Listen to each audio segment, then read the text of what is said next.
Hello दोस्तों, welcome to my channel. आज है संडे और संडे को बनाते हैं फंडे। और किसके साथ करंट अफेयर अपडेट्स जून 2023 का है, जो कि दृष्टि का है। और पॉलिटी करंट न्यूज हम करेंगे, जो जो इम्पोर्टेंट है, बस इम्पोर्टेंट इम्पोर्टेंट डेटा को करेंगे, बाकी नहीं करेंगे। और जो जो इम्पोर्टेंट एग्जाम के पॉइंट ऑफ व्यू से बस उतना ही करेंगे, क्योंकि ज़्यादा बर्डन लेने का तो कोई फायदा है नहीं। तो एग्जाम नज़दीक आ रहा है, करंट अफेयर कितना इम्पोर्टेंट रोल प्ले कर रहा है ये तो आपको पता ही होगा। नहीं पता है तो क्या ही पता है आपको। तो ठीक है, ये जो करंट अफेयर है ये यूपीएससी के लिए और अदर स्टेट एग्जामिनेशंस के लिए है। तो जो ये है कंटेंट, जिसमें हम परिसीमन, तंबाकू खेती, खाद्य सुरक्षा, संविधान का अनुच्छेद 299, सरकारी अनुबंध, गोवर्धन के लिए एकीकृत पंजीकरण पोर्टल, ये सारी चीजें जो दी गई हैं, इन सब चीजों के बारे में करेंगे हम फटाफट। चलिए फटाफट रिविजन करते हैं करंट अफेयर का। यूं चुटकियों में खत्म करेंगे हम करंट अफेयर को। तो चलिए स्टार्ट करते हैं। तो शासन व्यवस्था में पहला न्यूज जो है वो क्या है? तो पहला है परसीमन। परसिमन न्यूज़ कई बार न्यूज़ में आपने सुना होगा, कि परसिमन क्या है, क्यों है, चर्चा में क्यों है। तो अगर क्वेश्चन परसिमन से रिलेटेड आता है, खासकर मेंस में और प्रीलिम्स में, ये पूछेगा परसिमन क्या है, फिर कौन से आर्टिकल वगैरह सब पूछ सकता है। तो बस इंपॉर्टेंट फैक्चुअल डाटा को हम करते हैं। तो चर्चा में क्यों है, जैसे आप मेंस में लिखोगे परसिमन से रिलेटेड कोई क्वेश्चन आएगा तो आपको बताना पड़ेगा ना चर्चा में क्यों था।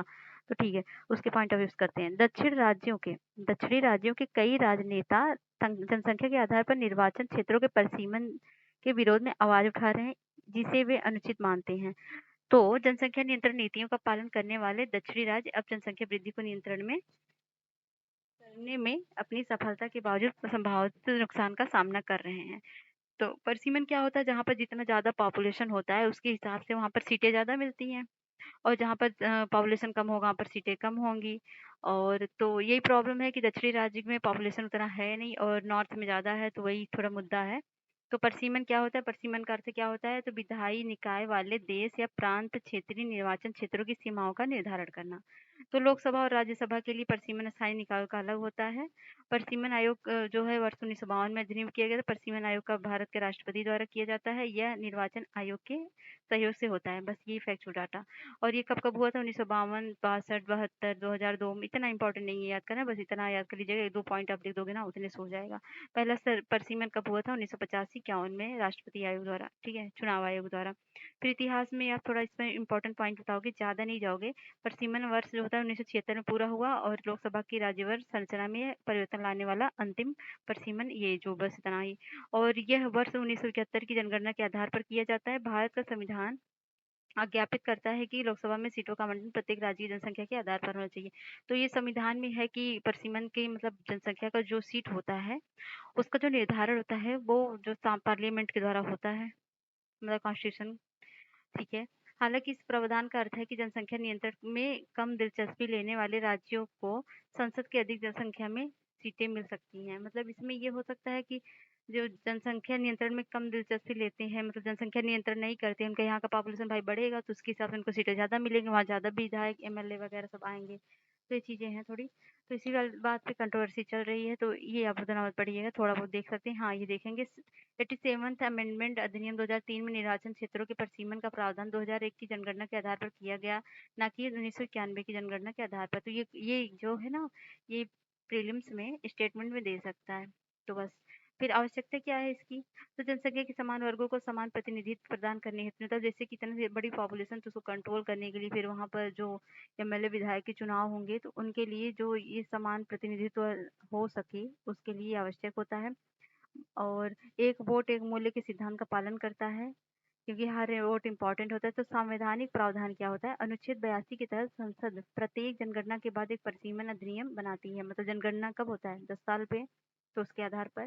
तो अनुच्छेद 177 के तहत, कौन से अनुच्छेद? आर्टिकल 117 के तहत राज्यों को प्रत्येक जनगणना के बाद परिसीमन अधिनियम के अनुसार क्षेत्रीय निर्वाचन क्षेत्रों में विभाजित किया जाता है। बस इतना है। और परिसीमन संबंधित चिंताएं क्या है? तो अब चिंताएं, जैसे कि आप जब आंसर राइटिंग करते हो ना, तो आपको थोड़ा हिस्ट्री के बारे में बताना होगा और थोड़ा संवैधानिक प्रावधान, ये सब छोटी छोटी एक दो पॉइंट तो लिखने ही लिखने हैं। फिर इतना पढ़ लोगे ना, थोड़ा थोड़ा पॉइंट तो आ ही जाएगा। अगर आप नोट्स बना रहे हो तो इसको एक बस 4 साइज पेज में वन वन पॉइंट लिख लो, ज्यादा कुछ नहीं। परिसीमन संबंधी चिंताएं क्या हो सकती हैं?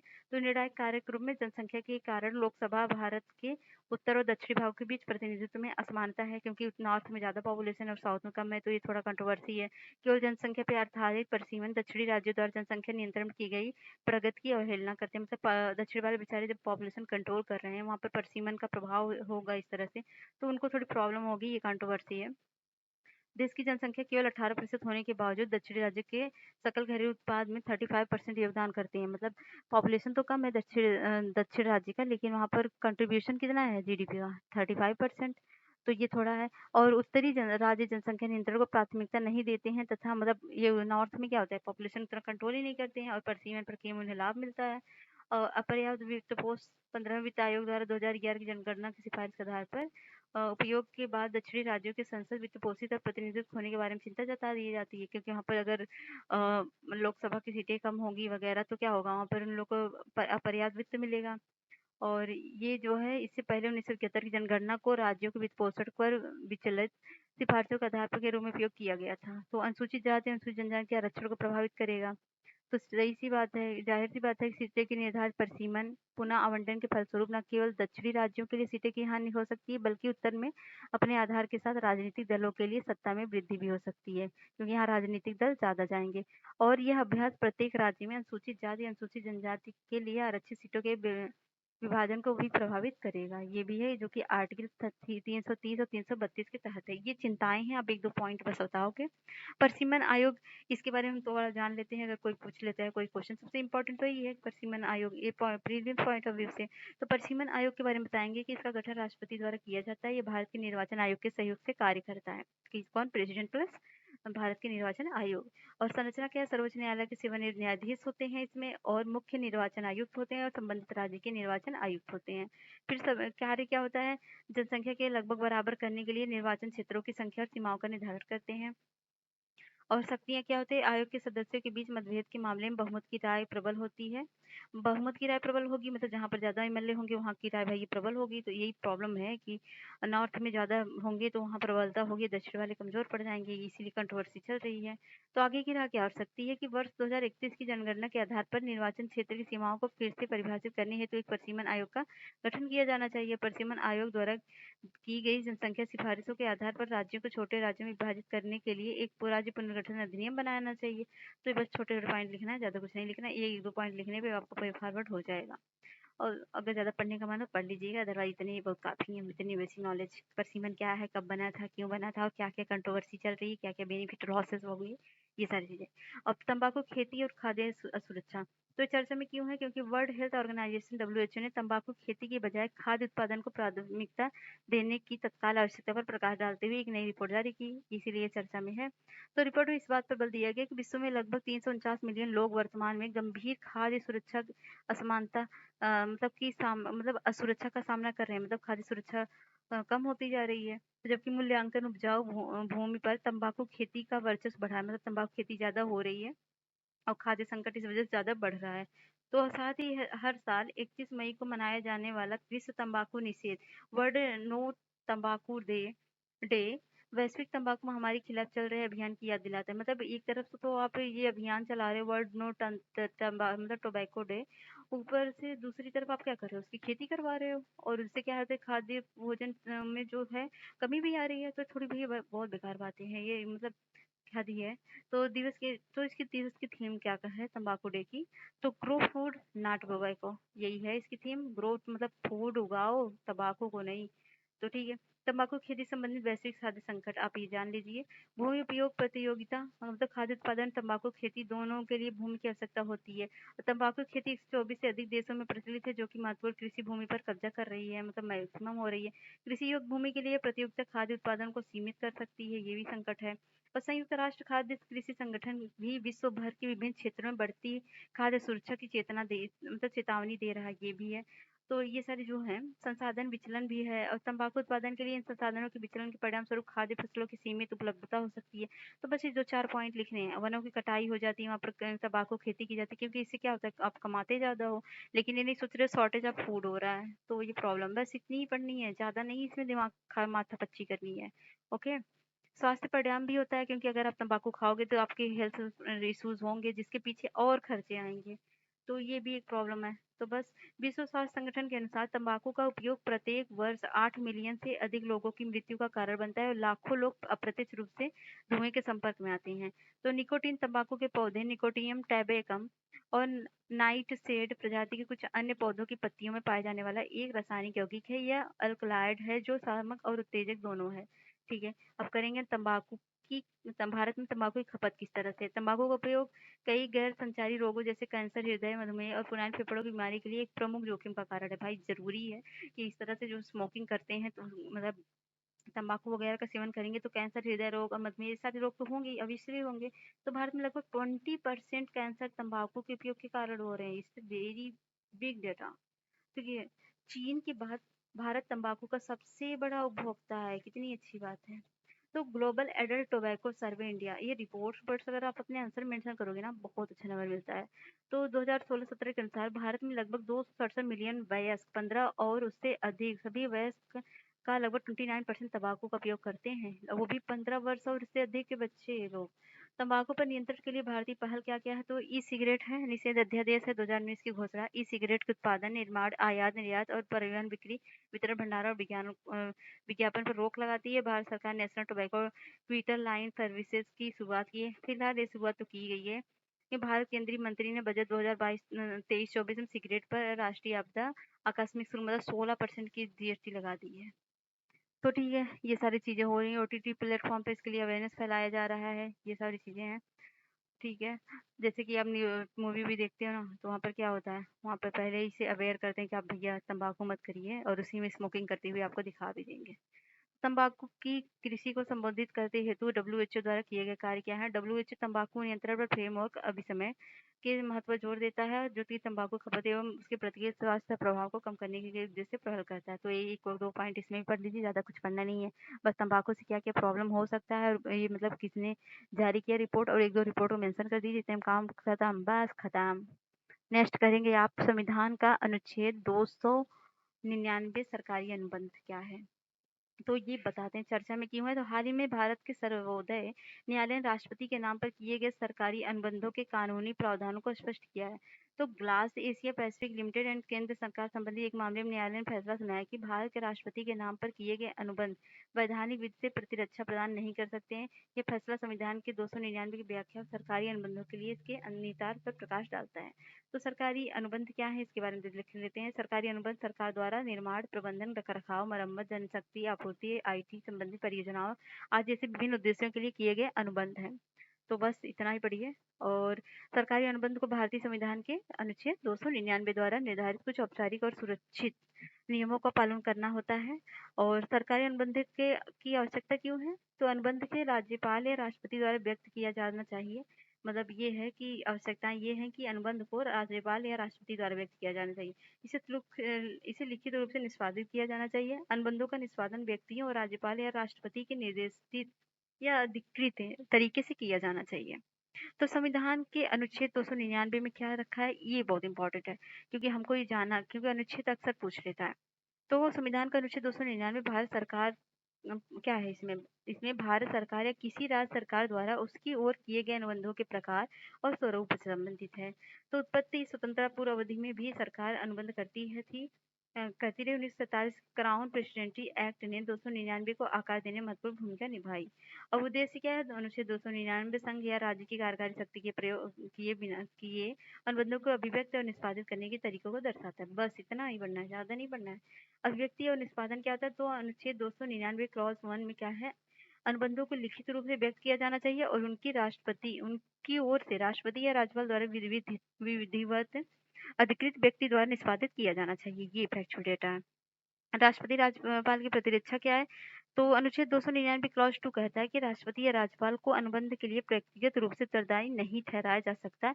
यह अनुबंध कानूनी प्रावधानों को सरकार की प्रतिरक्षा प्रदान नहीं करता। बस इतना ही पढ़ना है। और सर्वोच्च न्यायालय का निर्णय क्या होता है। तो ये जो कोर्ट में था, ग्लॉक एशिया पैसिफिक लिमिटेड ने निविदा संबंधी विवाद में मध्यस्थ की नियुक्ति के संबंध में केंद्र के खिलाफ एक आवेदन दायर किया था, जिसमें सरकार ने एक निविदा शर्त का हवाला देते हुए दिल्ली उच्च न्यायालय के एक सेवानिवृत्त न्यायाधीश की नियुक्ति पर आपत्ति जताई थी, जिसमें कानून मंत्रालय के एक अधिकारी को मध्यस्थ के रूप में कार्य करने की आवश्यकता थी। तो न्यायालय की विवेचना क्या है और अनुच्छेद 299 की प्रासंगिकता क्या है, ये अनुच्छेद 299 में संबंधित अन्य निर्णय भी दिए हैं, तो ये थोड़ा पढ़ लीजिए। इसके बाद निर्णय ये बहुत इम्पोर्टेंट होता है। तो बिहार राज्य बनाम मजीद 1954 क्या था? तो सर्वोच्च न्यायालय ने फैसला सुनाया कि एक सरकारी अनुबंध को भारतीय अनुबंध अधिनियम की आवश्यकताएं जैसे कि प्रस्ताव, स्वीकृति, विचार के अलावा अनुच्छेद 299 के प्रावधानों का पालन करना होगा।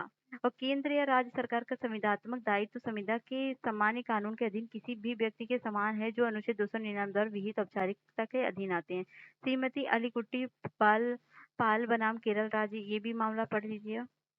और मतलब मैं इसलिए नहीं बता रही क्योंकि इतना इम्पोर्टेंट नहीं है, 1-2 आप मेंशन कर दो उतने में काम खत्म। तो गोवर्धन के लिए एकीकृत पंजीकरण पोर्टल लॉन्च, ये इम्पोर्टेंट है, इसको करते हैं। तो हाल ही में गोवर्धन के लिए पंजीकृत पोर्टल को कचरे को धन में बदलने तथा सर्कुलर मतलब इकोनॉमी को बढ़ावा देने हेतु भारत सरकार की पहल के एक हिस्से के रूप में लॉन्च किया गया। क्या है? गोवर्धन प्लान। ओके, इसका परिचय हम दें तो जल शक्ति मंत्रालय, पेयजल और स्वच्छता विभाग ने बायोगैस संपीड़ित बायोगैस संयंत्रों की स्थापना की सुविधा के लिए पोर्टल जारी किया। किसने? जल शक्ति मंत्रालय, पेयजल और स्वच्छता विभाग ने। उद्देश्य क्या है? ये पोर्टल संपूर्ण भारत में स्तर में बायोगैस मतलब सीबीजी के क्षेत्र में निवेश और भागीदारी को आकलन के लिए एक कोष के रूप में कार्य करता है। और नामांकन ये देख लेते हैं, हम लाभ देखते हैं क्या होगा। हितग्राही पोर्टल का शुभारंभ सरकारी संघवाद को प्रदर्शित कर रहा है, जिसमें केंद्रीय मंत्रालयों का हितधारक केंद्र एवं राज्यों के विभाग इसके विकास और तैनाती में सहयोग कर रहे हैं।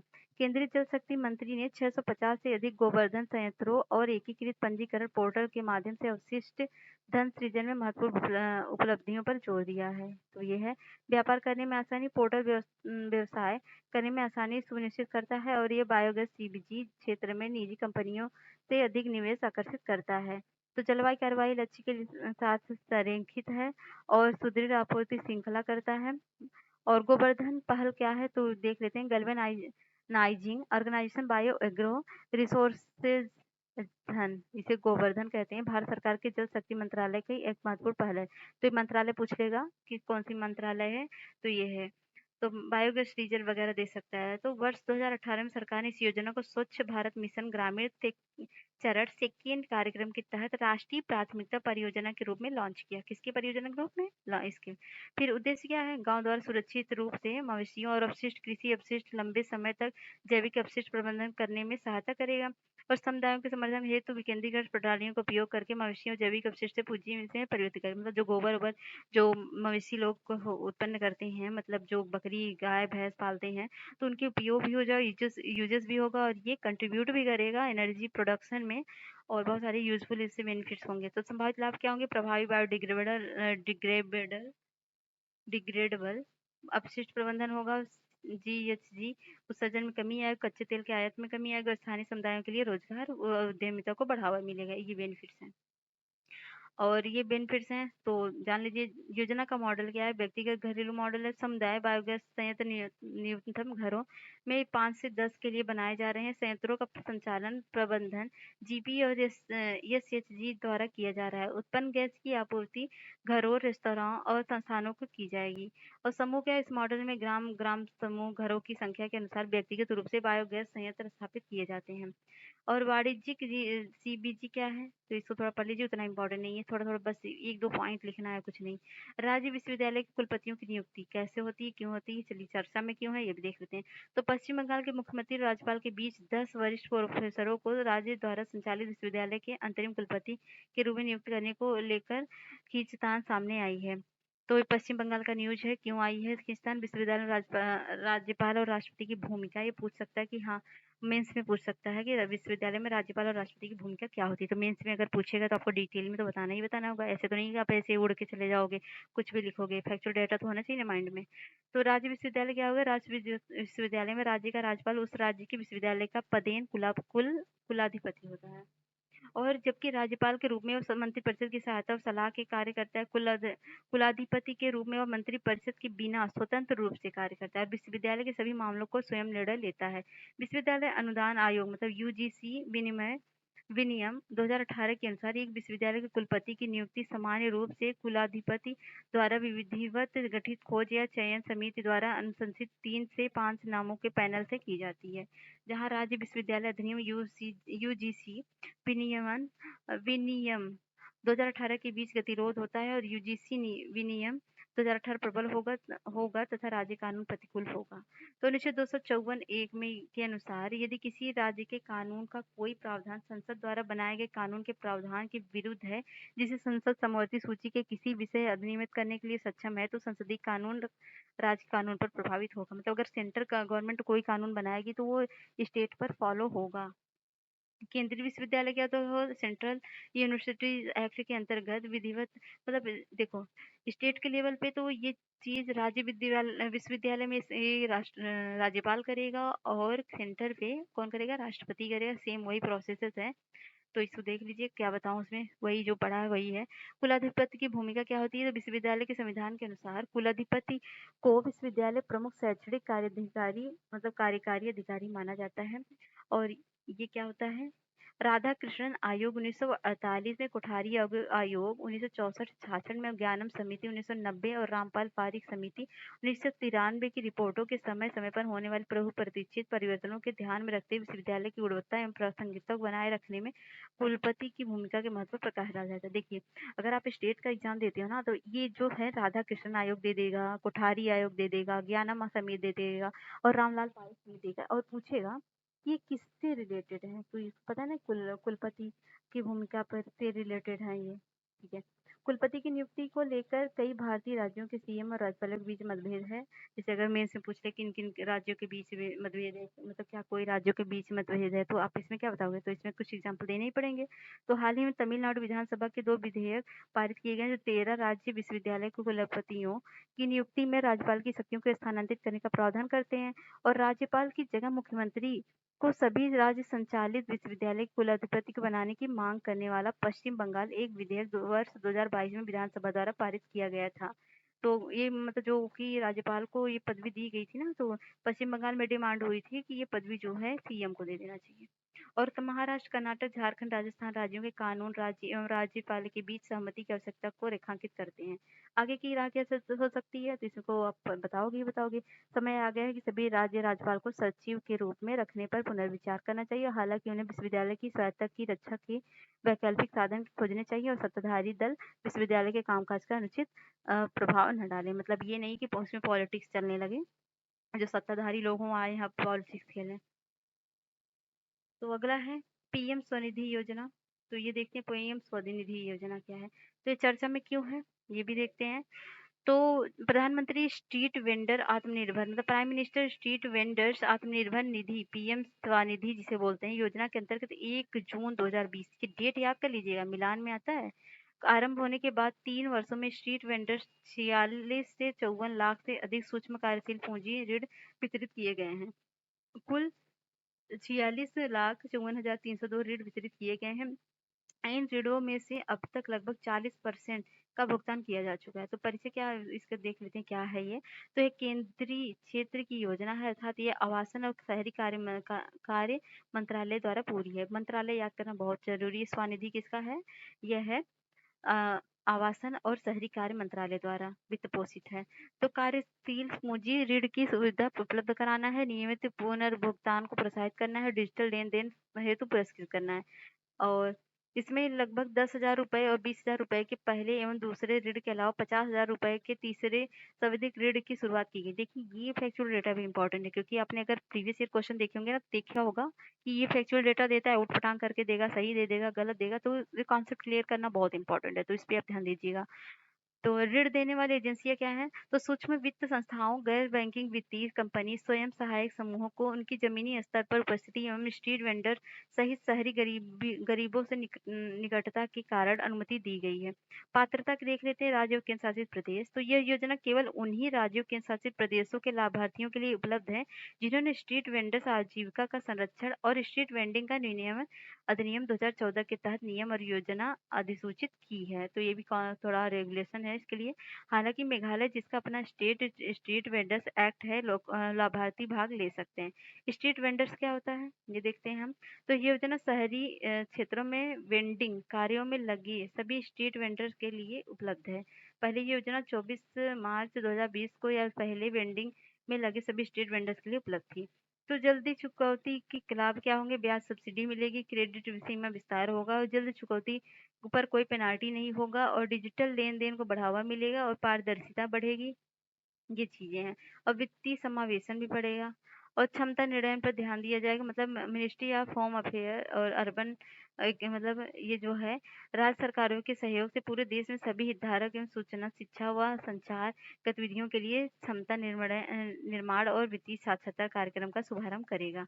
तो शहरी स्थानीय निकायों मतलब यूएलबी को भूमिका क्या होगी? लाभार्थी की लक्षित और करना और कुशल तरीके से उन तक पहुंच सुनिश्चित करके योजना के कार्यान्वयन में महत्वपूर्ण भूमिका निभाएगा। स्ट्रीट वेंडर हॉकर्स क्या है?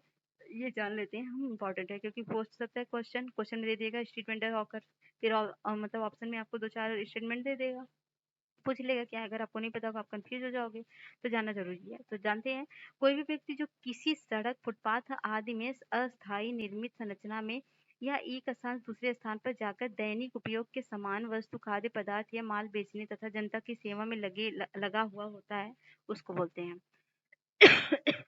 इसके द्वारा आपूर्ति को की जाने वाली वस्तु में सब्जियां, फल, ready to to eat street food, चाय, पकौड़े, ब्रेड, अंडे, कपड़ा, वस्त्र, कारीगर उत्पाद, किताबें, स्टेशनरी आदि शामिल हैं। ठीक है, मोची दुकानें, ये जो छोटे-मोटे के दुकान, कपड़े के ठेले-वेले लेके चलते हैं ना, वो सब शामिल है। भारत में लगभग 49.48 लाख स्ट्रीट वेंडर्स की पहचान की गई है। उत्तर प्रदेश में सर्वाधिक आंकड़े गए हैं। देखिए, यूपी पीसीएस के एग्जाम में ये डेटा है, इंपॉर्टेंट है। उत्तर प्रदेश में सर्वाधिक 8.49 लाख स्ट्रीट वेंडर्स हैं। इसके बाद मध्य प्रदेश का स्थान है और मध्य प्रदेश वालों के लिए भी इम्पोर्टेंट है, जहाँ पर स्ट्रीट वेंडर्स की संख्या 7.084 लैक्स है। तो दिल्ली में स्ट्रीट वेंडर्स की संख्या 72,457 है। सिक्किम में कोई भी स्ट्रीट वेंडर नहीं है। बहुत अच्छी बात है कि सिक्किम में कोई भी स्ट्रीट वेंडर नहीं है। तो सरकारी क्षेत्र में विश्व की सबसे बड़ी अनाज भंडारण योजना क्या है? तो देखते हैं चर्चा में क्यों है। तो केंद्रीय मंत्रिमंडल ने लगभग 1 लाख करोड़ रुपए परिव्यय के साथ शहरी क्षेत्र में विश्व की सबसे बड़ी अनाज भंडारण योजना की स्थापना के लिए मंजूरी दे दी है। इस पहल का उद्देश्य है फसल के नुकसान पर अंकुश लगाना, किसानों द्वारा मजबूत बिक्री को रोकना और देश की खाद्य सुरक्षा को सुदृढ़ करना। अनाज भंडारण योजना संबंधित प्रमुख विशेषताएं क्या है? यह योजना खाद्य सुरक्षा को सशक्त करने और अपव्यय को कम करने और किसानों को सशक्त बनाने के लिए प्राथमिक कृषि है। और ये primary agriculture credit society PACS के स्तर गोदामों एवं अन्य कृषि संबंधी संरचनाओं के निर्माण केंद्रित है।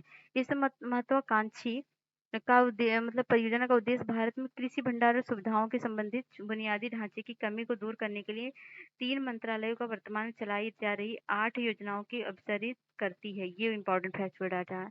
तो सहकारी मंत्रालय, मिनिस्ट्री ऑफ द कॉर्पोरेशन कम से कम 10 चयनित जिलों में एक पायलट परियोजना लागू करेगा। तो 8 schemes identified for the convergence ये है। तो इसमें कौन-कौन से? Agriculture infrastructure fund, agriculture marketing infrastructure scheme और यह mission for integrated development of the horticulture और ये सब मिशन एग्रीकल्चर क्या है? मैकेनाइजेशन मतलब स्मान स्मैम है। Ministry of food processing industries है। Pradhanmantri formalisation of micro food processing enterprises scheme है। प्रधानमंत्री किसान संपदा योजना है। Ministry of consumer affair food and public distribution में आता है allocation of food grains under the food security act और ये प्रिक्योरमेंट ऑफ एडम एमएसपी है। तो ये चीजें आप जान जाएंगे, इम्पोर्टेंट है। लाभ क्या होगा? अवसंरचना की कमी दूर करना और इससे अवसंरचना की कमी दूर होगी और क्या होगा? पैक्स गतिविधियों की विविधीकरण होगा और यह विविधीकरण किसान सदस्यों की आय में वृद्धि करेगा और डिस्ट्रेस सेल को रोकेगा और लागत में कमी करेगा। तो ये पैक्स का सारा ये है। तो प्राथमिक कृषि साख समितियां क्या होंगी? तो पैक्स देश में लघु अवधि सरकारी ऋण संरचना का सबसे निचला स्तर है जिसका नेतृत्व राष्ट्र स्तर पर राज्य सरकारी बैंक करते हैं। एससीबी से क्रेडिट का हस्तांतरण जिला केंद्रीय सहकारी बैंकों मतलब डिस्ट्रिक्ट सेंटर कोऑपरेशन बैंक को किया जाता है, जो जिला स्तर पर काम करते हैं। जिला केंद्रीय सहकारी बैंक पैक्स के साथ साथ काम करते हैं। साथ ही ये सीधे किसान से जुड़े हुए होते हैं। पहला पैक्स वर्ष 1904 में स्थापित किया गया था। यह अल्पावधि ऋण देने में शामिल है। फसल चक्र की शुरुआत किसान अपने बीज उर्वरक आदि की आवश्यकता को पूरा करने के लिए ऋण प्राप्त करते हैं। तो मतलब ये इन लोग को ऋण देने में हेल्प करता है। तो चर्चा में क्यों है ये मेकादूत परियोजना, इसको हम करेंगे। तो इतने में क्या छोटे छोटे पॉइंट आप याद कर लो, लिख देना क्या है। ठीक है, अगला है मेकादूत परियोजना, वेरी इंपॉर्टेंट, बहुत बहुत दिनों से निवेश में है। तो कर्नाटक विधानसभा ने मेकादूत पेयजल संतुलन जलाशय परियोजना मतलब Mekedatu drinking water and balancing reservoir project के लिए मंजूरी का अनुरोध करते हुए सर्वसम्मति में एक प्रस्ताव बनाया है। यह संकल्प परियोजना के लिए तमिलनाडु विरोध के जवाब में था, मतलब तमिलनाडु काफी विरोध कर रहा था। तो मेकादूती परियोजना तो यहाँ पर है, आप देख रहे होगे। तमिलनाडु, कर्नाटक, केरल, इन सब में कंट्रोवर्सी चलती है। मेकादूत परियोजना एक बहुउद्देशीय परियोजना है जिसमें कर्नाटक के रामनगर जिले में कनकपुर के पास एक संतुलन जलाशय का निर्माण शामिल है। तो मेकादूतु जिसका अर्थ है बकरी की छलांग, कावेरी और उसकी सहायक अर्कावती नदियों के संगम पर स्थित है।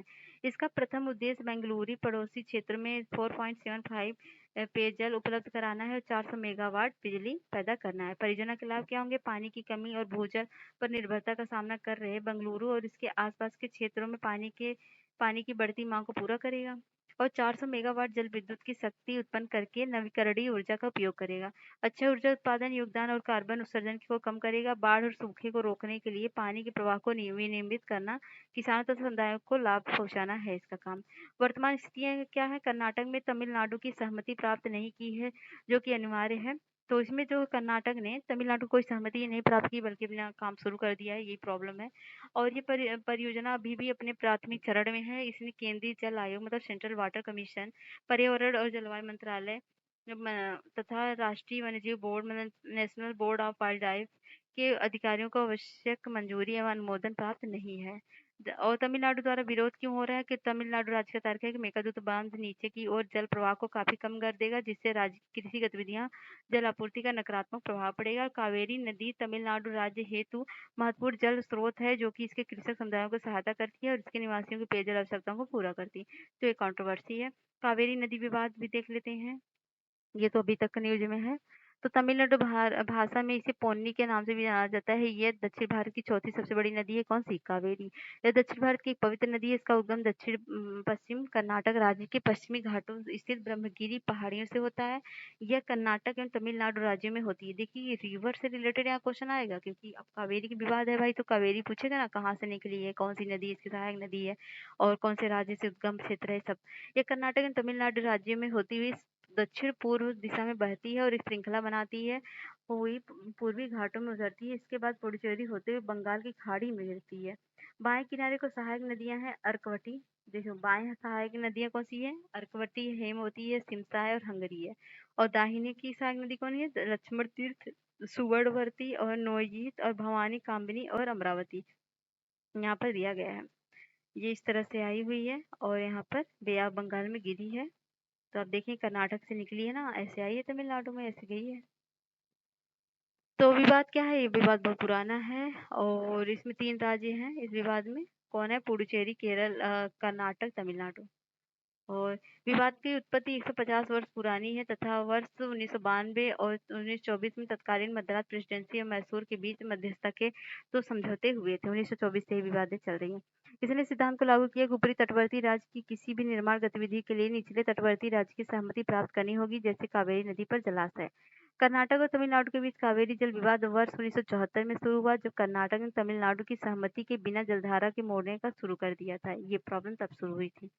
कई वर्षों इस मुद्दे को हल करने के लिए 1990 में कावेरी जल विवाद न्यायाधिकरण की स्थापना की गई थी और 2007 में अंतिम आदेश पहुंचने में 17 वर्ष लग गए हैं। बहुत बड़ा टाइम पीरियड लग गया, 17 वर्ष लग गए, जिसमें 4 तटीय राज्यों के बीच कावेरी जल बंटवारे को रेखांकित किया गया था। संकट के वर्षों के दौरान जल को अनुपातिक आधार पर साझा किया जाएगा। वर्ष 2018 में सर्वोच्च न्यायालय ने कावेरी की एक राष्ट्रीय संपत्ति घोषित किया और यह निर्धारित जल बंटवारे की व्यवस्था को बड़े पैमाने पर बरकरार रखा।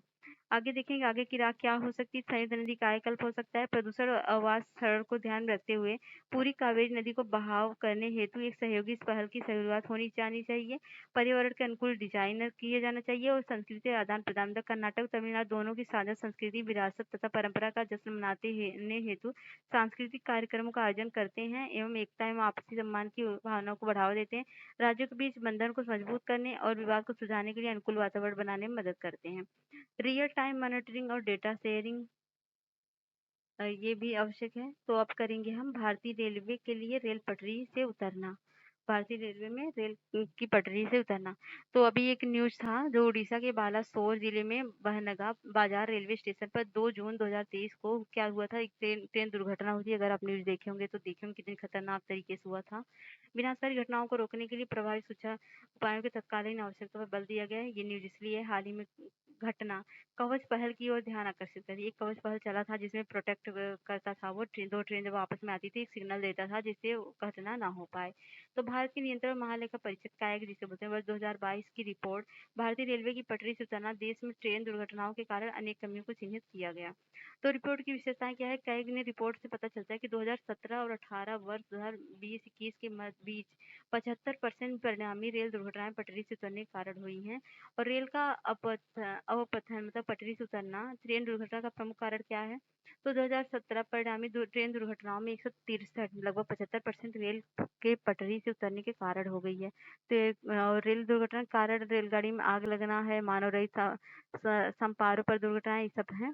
और रेल दुर्घटनाओं का वर्गीकरण है ये उतना इम्पोर्टेंट नहीं है। अवपतन पटरी से उतरने के लिए जिम्मेदार कारक क्या है? जांच रिपोर्टों के विश्लेषण पता है 16 क्षेत्रीय रेलवे और 32 मंडलों की रेलगाड़ियां पटरी से उतरने में योगदान देने वाले 23 कारक थे। तो यहाँ पर कुछ कारक दिए हैं, मामले दिए हैं, उतना इम्पोर्टेंट तो है नहीं। तो रेलवे संरक्षक कोष क्या है ये देख लेते हैं। नियंत्रण महाल मतलब कैग जो होता है 2017-18 में मतलब RSK मतलब राष्ट्रीय रेल संरक्षक कोष के प्रदर्शन में विश्लेषित किया गया है जिसका 1 लाख करोड़ रुपए कोष के साथ दुर्घटनाओं को रोकने के लिए रेलवे नेटवर्क सुरक्षा उपायों को मजबूत करना था। ये इम्पोर्टेंट है, बस इतना ही, वो ज़्यादा कुछ नहीं पढ़ना उसमें। और ट्रैक नवीकरण के लिए वित्तीय मतलब आवंटन घटाना घटाना था। रिपोर्ट में ट्रैक नवीकरणीय कार्यों के लिए वित्तीय आवंटन में वर्ष 2018-19 के 9,607 करोड़ रुपए से वर्ष 2019-20 में 7,719 रुपए की गिरावट दर्ज की गई। ये भी एक इशू था। सिफारिश और लंबित परियोजनाएं तो ये भी है क्योंकि कैग की रिपोर्ट की दुर्घटना की जांच करने और अंतिम रूप से इसे निर्धारित करके समय सीमा का सख्ती से पालन करने की सिफारिश की थी। भारतीय रेलवे ट्रैक रखरखाव और बेहतर प्रौद्योगिकी पूरी तरह से यांत्रिकृत तरीकों को अपनाकर रखरखाव गतिविधियों के समय कार्यान्वयन को सुनिश्चित करने के लिए एक मजबूत निगरानी तंत्र विकसित कर सकता है। तो इतना, बस इतना ही पढ़े। कवच के बारे में पढ़ेंगे, कवच पूछने की गुंजाइश थोड़ी है। तो कवच क्या है? कवच एक स्वदेशी रूप से विकसित स्वचालित ट्रेन सुरक्षा प्रणाली है जिसका उद्देश्य रेलवे के विशाल नेटवर्क के ट्रेन संचालन में सुरक्षा को बढ़ावा देना है। और यह 3 भारतीय विक्रेताओं सहयोग में अनुसंधान डिजाइन और मानव संगठन मतलब RDSO द्वारा विकसित है। इसे राष्ट्रीय स्वचालित ट्रेन सुरक्षा ATP प्रणाली के रूप में अपनाया गया है, लेकिन इसने काम ही नहीं किया। और कार्य क्षमता क्या है? सिस्टम सुरक्षा अखंडता ये मानकों को पूरा करता है, इसकी उच्च विश्वसनीयता को दर्शाता है। यह ट्रेनों को रेड सिग्नल से गुजरने से रोकता है और गति प्रतिबंध लागू करता है। यदि ड्राइवर ट्रेन को नियंत्रित करने में विफल रहता है तो ब्रेकिंग सिस्टम स्वचालित रूप से सक्रिय हो जाता है। कवच सिस्टम ये पूछ सकता है क्वेश्चन क्योंकि न्यूज में है तो चांसेस हैं थोड़े।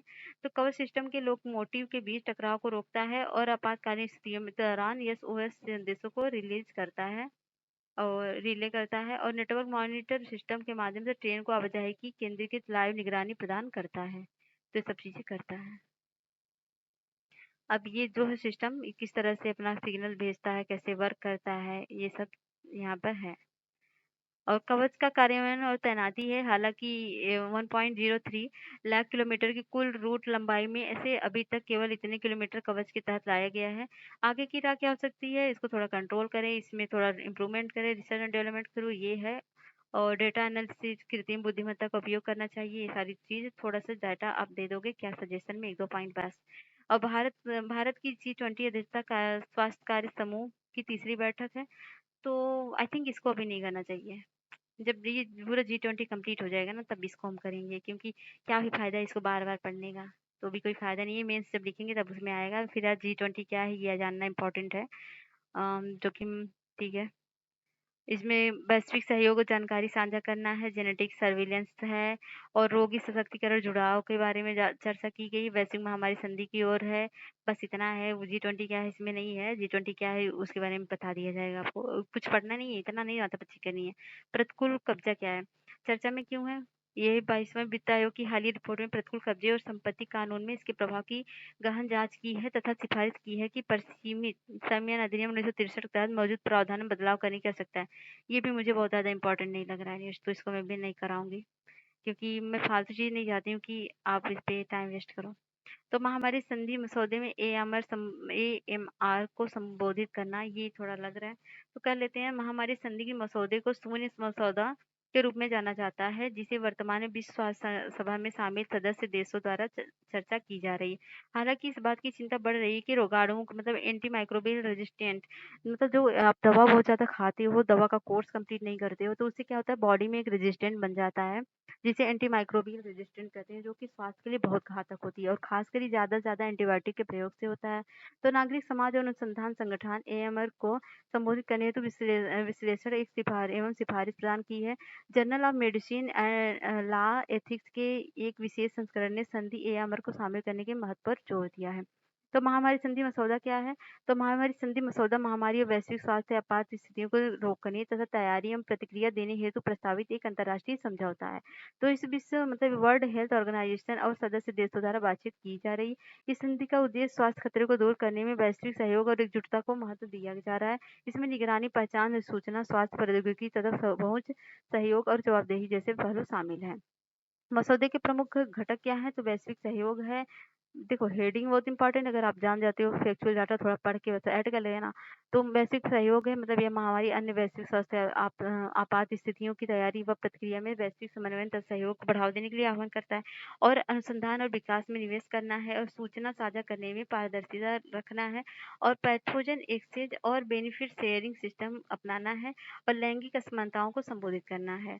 तो हेल्थ केयर वर्कफोर्स में लैंगिक असमानताओं को संबोधित करने में मसौदे का उद्देश्य समान वेतन पर जोर देकर और नेतृत्व की भूमिका निभाने में महिलाओं के लिए विशिष्ट बाधाओं को दूर करने की करके सभी श्रमिकों का स्वास्थ्य एवं देखभाल, सार्थक प्रतिनिधित्व, जुड़ाव, भागीदारी की सशक्तिकरण सुनिश्चित करना है।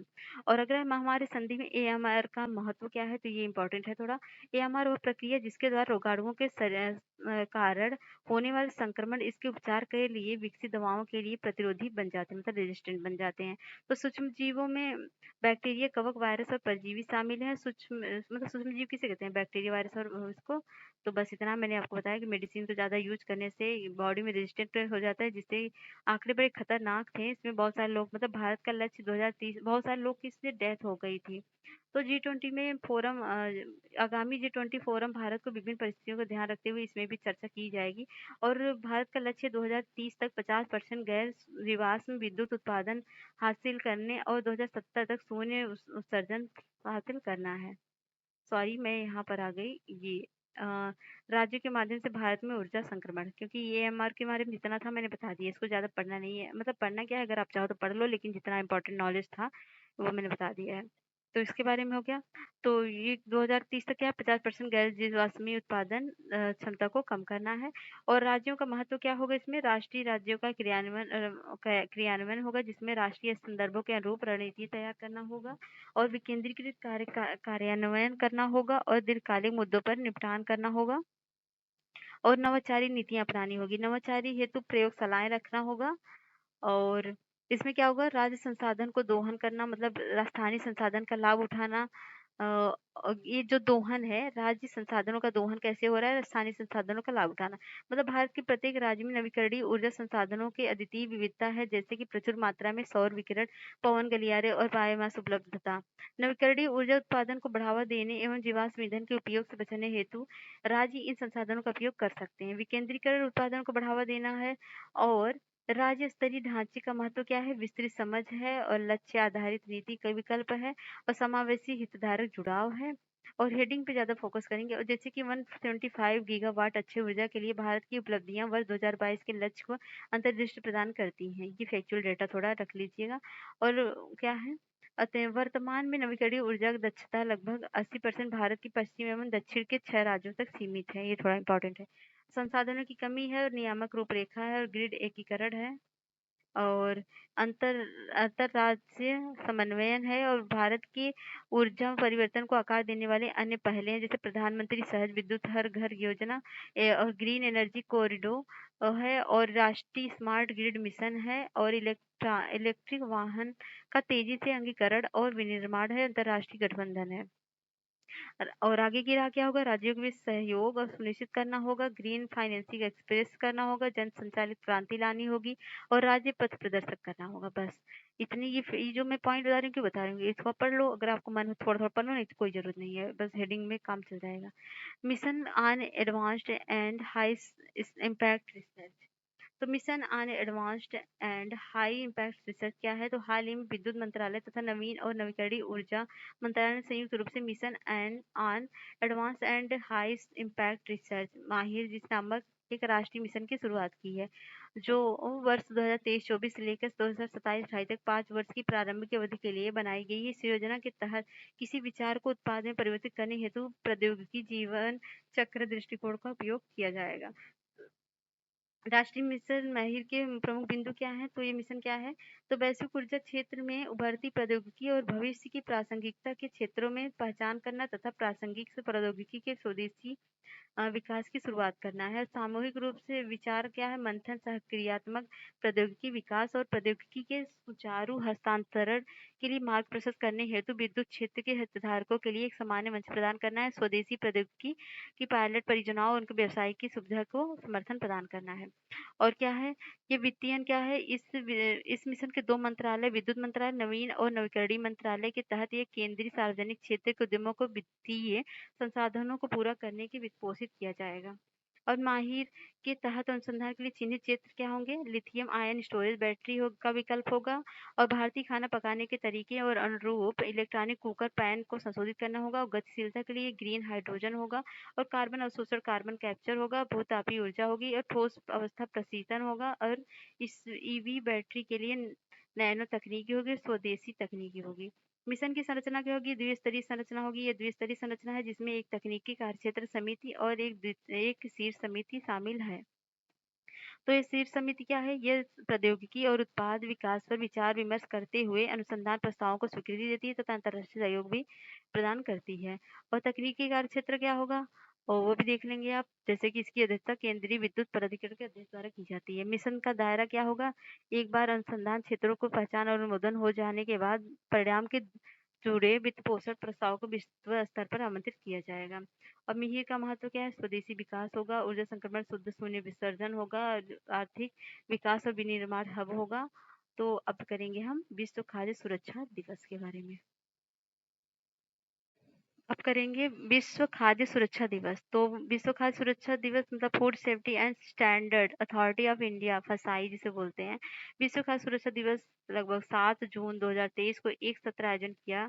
इस कार्यक्रम में 5 राज्य खाद्य सुरक्षा सूचकांक मतलब स्टेट फूड सेफ्टी इंडेक्स का भी अनावरण किया गया। विश्व खाद्य सुरक्षा दिवस ये क्या है? ये संयुक्त राष्ट्र महासभा के एक प्रस्ताव के बाद 2019 से प्रतिवर्ष 7 जून को मनाया जाता है। और इसकी थीम क्या है? 2023 में फूड स्टैंडर्ड सेव लाइफ। और राज्य खाद्य सुरक्षा सूचकांक में क्या होगा? क्या है ये परिचय? ये मतलब फसाई जो है खाद्य सुरक्षा के विभिन्न मापदंडों पर राज्यों के प्रदर्शन को मापने के लिए खाद्य सुरक्षा सूचकांक पहली बार 2018-19 में लॉन्च किया गया। और मापदंड क्या है? सूचकांक 5 महत्वपूर्ण मापदंडों अर्थात मानव संसाधन, संस्थागत डेटा अनुपालन, खाद्य परीक्षण और बुनियादी ढांचा निगरानी, प्रशिक्षण तथा क्षमता निर्माण एवं उपभोक्ता अधिकारी पर केंद्रशासित प्रदेशों के प्रदर्शन पर आधारित है। ये याद कर लीजिएगा फैक्चुअल डाटा।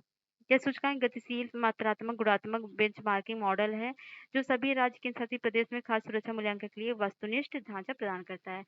तो शीर्ष प्रदर्शनकर्ता कौन से राज्य हैं? केरल इसमें शीर्ष प्रदर्शन करता है।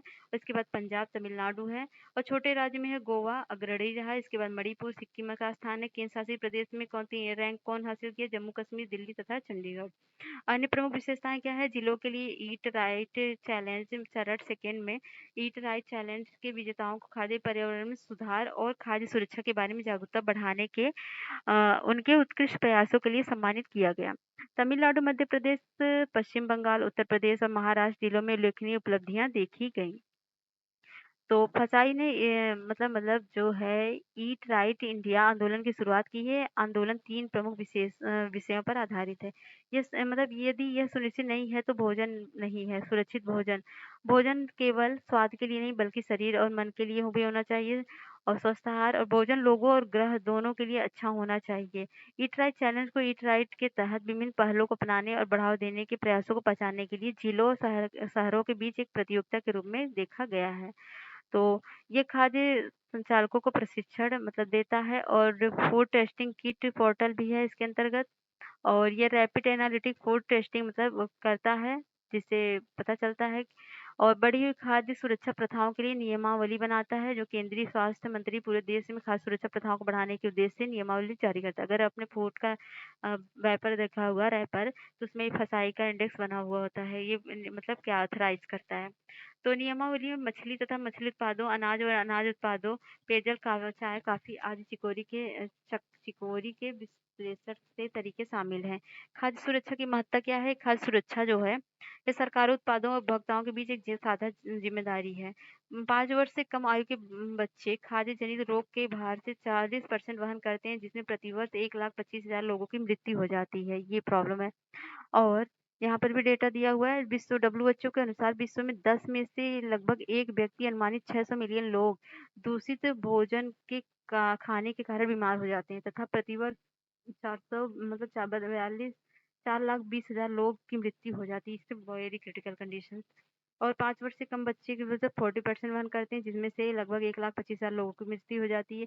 ये खाद्य जनित रोगों के दीर्घकालिक परिणाम भी हो सकते हैं जैसे कुपोषण, स्टंटिंग और कैंसर और पुरानी बीमारियां। तो संयुक्त राष्ट्र के सतत विकास लक्ष्यों को पूरा करने के लिए खाद्य सुरक्षा की आवश्यकता है जैसे भूख मिटाना, स्वास्थ्य में सुधार करना और गरीबी को कम करना और पर्यावरण की रक्षा करना है। भारत में खाद्य सुरक्षा संबंधित प्रमुख चुनौतियां क्या है तो अवसंरचना है, संसाधन की कमी है, पर्याप्त अवसंरचना संसाधन पूरे देश में खाद्य सुरक्षा सुनिश्चित करने में महत्वपूर्ण चुनौतियां पेश करती हैं।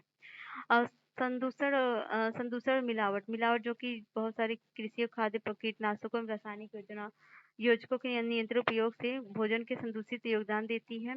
खराब स्वच्छता स्थिति और स्वच्छता विधियां हैं ये थोड़ी है और जैसे खाद्य बाजारों में स्ट्रीट फूड विक्रेताओं और रेस्तरां में अस्वास्थ्यकर स्थितियां तथा खाद्य जनित बीमारियों के प्रसार में योगदान करती हैं। कमजोर विनियामक ढांचा और प्रवर्तन है और तीव्र शहरीकरण बदलती खाद्य आदतें भी हैं। प्रसंस्कृत रेडी टू ईट खाद्य पदार्थों के साथ साथ सड़क पर बिकने वाले खाद्य पदार्थों की बढ़ती मांग के चलते सुरक्षा संबंधी चिंताओं को दूर करने के लिए मजबूत निगरानी का विनियमन करने की आवश्यकता है।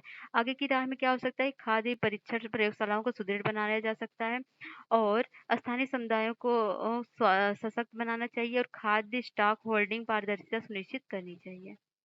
और इसके अलावा खाद्य बैंकों को ब्लॉक ग्राम स्तर पर स्थापित किया जा सकता है जहां लोग खाद्य को कूपन के बदले सब्सिडी वाला खाद्यान्न मिल सकता है।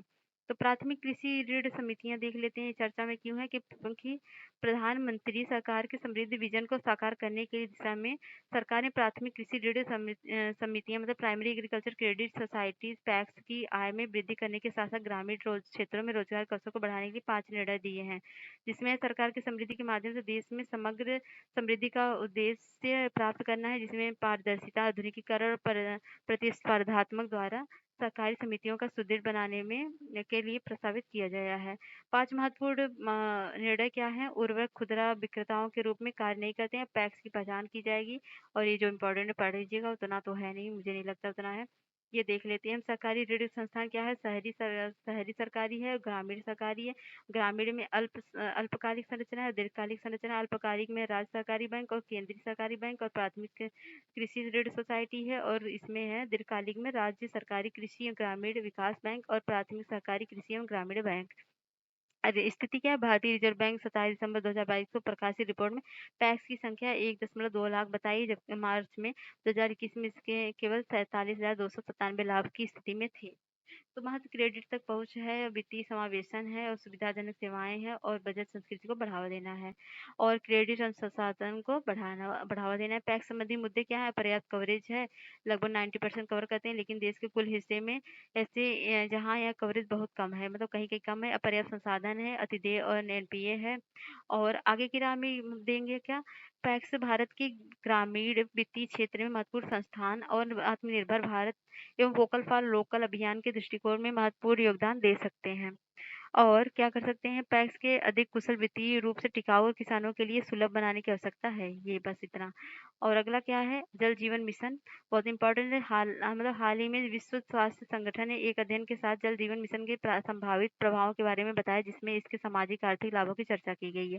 तो अतिसार डायरिया के कारण होने वाली मौतों को रोकना है और विकलांगता समायोजन जीवन हर वर्ष मतलब डिसेबिलिटी एडजस्टेड लाइफ ईयर्स से बचाव करना है। जो मतलब जल जीवन मिशन डायरिया से जुड़े लगभग 14 मिलियन से बचने के बाद बचने में मदद करने के साथ ही प्रतिदिन लाभ की 101 बिलियन अमेरिकी डॉलर और मुख्य रूप से महिलाओं द्वारा जल एकत्रित करने में खर्च किए जाने वाले 66.6 मिलियन घंटे की बचत कर सकता है। और लैंगिक असमानता। नल के माध्यम से जल की उपलब्धता महिलाओं को जल संग्रह करने के भोजन को कम करने के लिए उन्हें शिक्षा मतलब अगर वो बहुत दूर तक जल लाने जाएंगे तो शिक्षा से मतलब शिक्षा से वंचित रह जाएंगी। तो इस तरह से मतलब उन लोग को प्रॉफिट होगा, हो सकता है शिक्षा में बढ़ोतरी हो और रोजगार कर सकें या अदर काम कर सकें। जल जीवन मिशन क्या है, परिचय 2019 में शुरू किया गया था। 2024 तक कार्यात्मक घरेलू नल कनेक्शन के माध्यम से प्रत्येक ग्रामीण परिवार को प्रति व्यक्ति 55 लीटर जल की आपूर्ति परिक्रमा करता है। और इसका मिशन है, इस मिशन का लक्ष्य है मौजूदा जल आपूर्ति प्रणालियों एवं जल कनेक्शन जल गुणवत्ता निगरानी और परीक्षण के साथ साथ सतत कृषि की कार्य क्षमता में सुनिश्चित करना।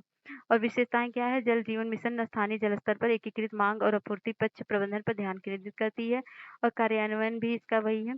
और वित्त पोषण क्या होता है, केंद्र और राज्यों के मध्य होता है वित्त पोषण इसका मतलब उत्तर पूर्वी राज्यों में 19 के रेशियो में होता है, मतलब 90% गवर्नमेंट देती है सेंटर, और ये स्टेट या 50-50 का है स्टेट में, अदर स्टेट में, केंद्र शासित प्रदेशों में। और JJM मतलब जल जीवन मिशन की प्रगति है, अब तक लगभग 12.3 करोड़ 62% ग्रामीण घरों में पाइप की पानी के कनेक्शन है और 2019 में ये 3.2 करोड़ मतलब 16.6% से अधिक है। आगे करेंगे हम। जल जीवन मिशन शहरी है। वित्तीय वर्ष 2021-22 में केंद्रीय बजट सतत विकास लक्ष्य में SDG गोल 6 के अनुसार सभी शहरों में कार्यान्वयन नल के माध्यम से घरों में जल की आपूर्ति और भौमिक कवरेज प्रदान करने हेतु केंद्रीय आवास और शहरी मामलों के मंत्रालय के तहत जल जीवन मिशन योजना की घोषणा की गई है। आगे जल जीवन मिशन का उद्देश्य क्या है, नल और सीवर कनेक्शन तक पहुंच सुनिश्चित करना, जल निकायों का पुनरुद्धार करना और चक्रीय जल अर्थव्यवस्था की स्थापना। राज्य विधानमंडल में राज्यपाल की भूमिका, ये पॉलिटिकल न्यूज है। हाल ही में भारत के कई राज्यों में विधेयकों को पारित करने के संबंध में मुख्यमंत्री और राज्यपालों के बीच बातचीत को लेकर मुद्दे सामने आए हैं, तो काफी चिंता का विषय है। संबंधित प्रावधान क्या है, तो भारतीय संविधान के अनुच्छेद 153 के तहत प्रत्येक राज्य के लिए एक राज्यपाल का प्रावधान है। ये एक व्यक्ति एक से अधिक राज्यों का राज्यपाल बन सकता है। अनुच्छेद 155-56 दिया गया, राष्ट्रपति के प्रसाद पद धारण कर सकता है। अनुच्छेद 161 में क्या कहा गया है, राज्यपाल के पास क्षमा की और कुछ मामलों में दंडादेश और निलंबन परिहार या लघुकरण की शक्तियां हैं। तो विवेकाधीन शक्तियां भी हैं इनके पास, जो कि किसी विधानसभा में किसी दल का स्पष्ट बहुमत होने पर ये मुख्यमंत्री की नियुक्ति करते हैं। अविश्वास प्रस्ताव के दौरान या राज्य के संवैधानिक तंत्र के विफलता के मामले में अनुच्छेद 356 के तहत वही राष्ट्रीय आपातकाल मतलब सॉरी राज्य का मतलब आपातकाल जो होता है वो लगवा सकते हैं। अनुच्छेद 200 में भारतीय संविधान का 200 किसी राज्य की विधानसभा द्वारा पारित विधेयकों को समिति के लिए राज्यपाल के समक्ष प्रस्तुत करने की प्रक्रिया को रेखांकित करता है, या तो उसे समिति दे सकता है, समिति रोक सकता है, मतलब जो बिल वगैरह पास होता है। न्यायालय ने अनुच्छेद 200 और 201 में समय सीमा की अनुपस्थिति में यह निष्कर्ष निकाला है कि निर्माताओं का इरादा राज्यपाल की सहमति की प्रतीक्षा करने वाले बिलों के समाप्त होने का जोखिम नहीं था। तो कुछ केस हैं, तो यहाँ राम सिंह मामले में न्यायालय ने माना कि राष्ट्रपति के विचारार्थ विधेयकों को आरक्षित करने की राज्यपाल की शक्ति विवेकाधीन प्राधिकार का एक उदाहरण है। अनुच्छेद 201 में क्या कहा गया देख लीजिएगा। अनुच्छेद 361 में है, संविधान के अनुच्छेद 361 के तहत राज्यपाल को अपनी शक्तियों द्वारा किए गए किसी भी कार्य हेतु न्यायालयी कार्यान्वयन से छूट प्राप्त है। बाकी भारत में विधेयकों पर राज्यपाल की अनुमति रोके जाने के हाल के उदाहरण हैं, तो हाल के उदाहरण इससे ज्यादा इंपॉर्टेंट है। तो अप्रैल 2020 में छत्तीसगढ़ के राज्यपाल ने 2019 में राज्य के विधानसभा द्वारा पारित एक विधेयक पर सहमति रोक दी, जिसमें से छत्तीसगढ़ लोकायुक्त अधिनियम 2001 की धारा 8 क्लॉज 5 में संशोधन करने की मांग की गई। ये तमिलनाडु का न्यूज है। ये फरवरी में केरल राज्य के राज्यपाल का न्यूज है, लोकायुक्त संशोधन विधेयक। और राज्यपाल के इन विधेयकों, ये इंपॉर्टेंट है, थोड़ा फैक्चुअल डाटा, इसको याद कर लीजिए। ये नीट एग्जाम से है कि यहाँ पर पास हुआ था और इसको राज्यपाल ने रोक दिया था, ये भी प्रॉब्लम है। तो विधेयकों पर अनुमति रोकने के राज्यपाल की शक्ति के संबंध में सर्वोच्च न्यायालय का पक्ष और आयोग की सिफारिशें क्या हैं? तो सर्वोच्च न्यायालय का पक्ष है नबाव रेबिया और बामंग फेलिक्स बनाम उपाध्यक्ष मामले में सर्वोच्च न्यायालय के फैसले ने स्पष्ट किया कि अनुच्छेद 200 के तहत राज्यपाल का विवेकाधिकार यह तय करने के तक सीमित है कि किसी विधेयक को राष्ट्रपति के विचार हेतु आरक्षित किया जाना चाहिए या नहीं। और इसमें कुछ है फैक्चुअल डाटा, पुंछी आयोग है इसमें। ये इस आयोग ने सुझाव दिया कि एक समय सीमा का निर्धारण किया जाना चाहिए जिसके भीतर राज्यपाल विधेयक के संबंध में सहमति जताने अथवा इसे राष्ट्रपति के विचारार्थ आरक्षित करने का निर्णय ले सके। और तो ये 1-2 पॉइंट कर लीजिएगा। कर अंतरण ये है, लेकिन इसको थोड़ा पढ़ लीजिएगा, उतना मैं नहीं बताऊँगी इसको, क्योंकि बहुत सारी न्यूज़ हमेशा 15 वित्त आयोग, कर प्रबंधन, राज्यों के बीच करों का आवंटन कैसे होता है। जैसे वित्त आयोग वित्तीय मदद की आवश्यकता वाले राज्यों को सहायता अनुदान के सिद्धांतों और मात्रा का निर्धारण करता है। स्थानीय सरकारों को संसाधनों में वृद्धि करता है। सरकारी संघवाद क्या है, ये सारे पेज पढ़ लीजिए। हिरोशिमा एआई प्रोसेस क्या है? तो वैश्विक एआई 1 मिनट। हुँ। वैश्विक एआई शासन के लिए हिरोशिमा एआई प्रोसेस क्या है? हिरोशिमा एआई प्रोसेस क्या है, जिसके दिसंबर 2023 तक पूरा होने की संभावना को हाल ही में जापान के हिरोशिमा वार्षिक G7 शिखर सम्मेलन के दौरान लॉन्च किया गया था। ये आर्टिफिशियल इंटेलिजेंस के नियमन की दिशा में काफ़ी महत्वपूर्ण कदम है। तो ये क्या है? तो ये है मतलब उद्देश्य भरोसेमंद एआई के सामान्य दृष्टिकोण और लक्ष्य को प्राप्त करने के लिए समावेशी एआई शासन और अंतर संचालनीयता अंतर्राष्ट्रीय चर्चाओं को सुविधाजनक बनाना है। ये देशों को और क्षेत्रों में जनरेटिव एआई की बढ़ती प्रमुखता की पहचान करता है तथा इससे जुड़े अवसरों में चुनौतियों का सामना करता है। बस ये पढ़ेंगे। उद्देश्य क्या है? तो ऐप का उद्देश्य एआई को इस प्रकार शासित करना है कि जो लोकतांत्रिक मूल्यों को बनाए रखें और निष्पक्षता और जवाबदेही को सुनिश्चित करें और पारदर्शिता को बढ़ाए रखें, और एआई प्रौद्योगिकी की सुरक्षा प्राथमिकता है इसलिए। तो संभावित चुनौतियाँ क्या हैं? तो एआई संबंधित जोखिम को विनियमित करने में G7 देशों के बीच अलग-अलग दृष्टिकोण के कारण है के समझ विभिन्न चुनौतियाँ हैं। हालाँकि इसका उद्देश्य मतभेदों के कम करते हुए महत्वपूर्ण नियामक मुद्दों पर एक आम समझ बनाना है और कई हितधारकों को शामिल करके हैप एक कृत्रिम बुद्धिमत्ता शासन हेतु संतुलित दृष्टिकोण खोजने का प्रयास करता है, जो कि विविध दृष्टिकोण पर विचार करने के साथ G7 देशों के बीच सद्भाव बनाए रखता है। और वर्तमान में ऐसे 3 तरीके हैं जिसमें हैप काम कर सकता है, जैसे G7 देशों को साझा मानदंडों, सिद्धांतों, मार्गदर्शक मूल्यों के आधार पर विभिन्न विनियमन को अपनाने में सक्षम बना सकता है। और जीएआई के संबंध में आईपीआर के मुद्दे और हैप द्वारा समाधान, ये पढ़ लीजिएगा, मुझे नहीं लगता इतना इम्पोर्टेंट है। वैश्विक स्तर पर एआई का विनियमन क्या होगा? भारत नीति एआई के लिए राष्ट्रीय रणनीति और responsible will AI all of report जैसे मुद्दे पर मार्गदर्शन दस्तावेज जारी करता है। संयुक्त राज्य अमेरिका, चीन और यूरोपीय संघ का क्या कहना है, आगे की राह क्या हो सकती है, बस इतना इम्पोर्टेंट है। और बस ये खत्म हो गया आपका पॉलिटी। और थोड़ा सा राजनीति है, भारतीय राजनीति, इसको देख लेते हैं। आईपीसी की धारा 124 ए 122वां विधि आयोग क्या कह रहा है? तो चर्चा में क्यों है कि विधि आयोग 22वीं रिपोर्ट राजद्रोह संबंधित आईपीसी की धारा 124 को बनाए रखने की सिफारिश करती है, लेकिन दुरुपयोग को रोकने के लिए संशोधित और प्रक्रियात्मक सुरक्षा उपायों का प्रस्ताव रखती है। तो विधि आयोग की सिफारिशें क्या है? गृह मंत्रालय ने विधि आयोग से 124 के उपयोग की जांच करने और 216 में एक पत्र के माध्यम से संशोधन प्रस्ताव करने का अनुरोध किया है। तो इसको हम नहीं पढ़ेंगे, क्योंकि इसको हम करेंगे नेक्स्ट महीने में जो आएगा करंट अफेयर उसमें। क्योंकि अभी ये नया बिल पास हुआ जो अमित शाह जी ने लाया है, और वो मतलब पेंडिंग में है। मतलब पेंडिंग में क्या है, बिल आया है ना, तो उस पे मुद्दे हैं जो कि इसको कुछ चेंजेस इसमें हुए हैं, तो चेंजेस हिसाब से पढ़ेंगे। तो चेंजेस हम पढ़ेंगे जुलाई वाले करंट अफेयर में। तो तब तक के लिए बाय बाय। और कैसा लगा आपको भी बताइएगा ज़रूर फीडबैक। और जितना पॉइंट बताया है सब नहीं पढ़ना है आपको, बस इम्पोर्टेंट डेटा को पॉइंट करना है, बस उतना ही। कैसा लगा बताइएगा ज़रूर। मिलते हैं नेक्स्ट वीडियो में, तब तक के लिए बाय।